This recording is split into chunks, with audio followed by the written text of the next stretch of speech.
Let's read source 5 for the Reconstruction investigation, titled Group Portrait of African American Legislators. So let's remember our central question, because that's our purpose for reading the source. Was Reconstruction mostly a story of triumph or tragedy for African Americans? Let's read the attribution and then the headnote to learn what type of source this is and when it was published. Attribution: graphic art print published in New York by Currier and Ives in 1872.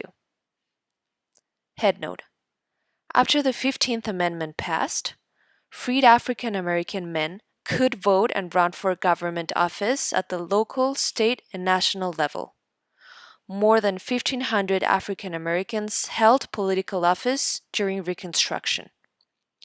This source is a group portrait of the first African American men to serve in the 41st and 42nd Congress of the United States between 1869 and 1873.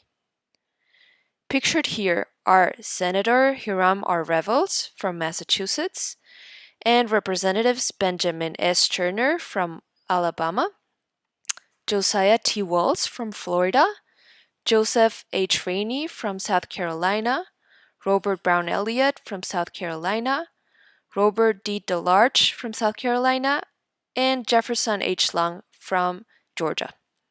By 1877, 8 of the 293 total members of the U.S. Congress were African American. In 2018, 51 out of 541 total members of Congress are African American. So let's pause here and take a moment to answer these questions about the headnote and attribution in your packet. So pause and come back when you're ready.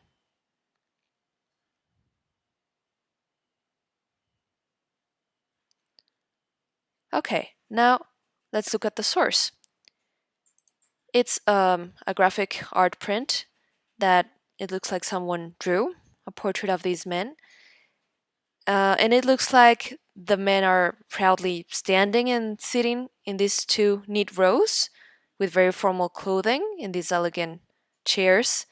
And this scroll here, maybe it's a legal document or a law. And these words here are too small for me to see. But then these ones here look like the names of the legislators that we saw here in two rows. Two of them here and the rest here so that we can know who's who. And then it says here, the first colored senator and representatives in the 41st and 42nd Congress of the United States.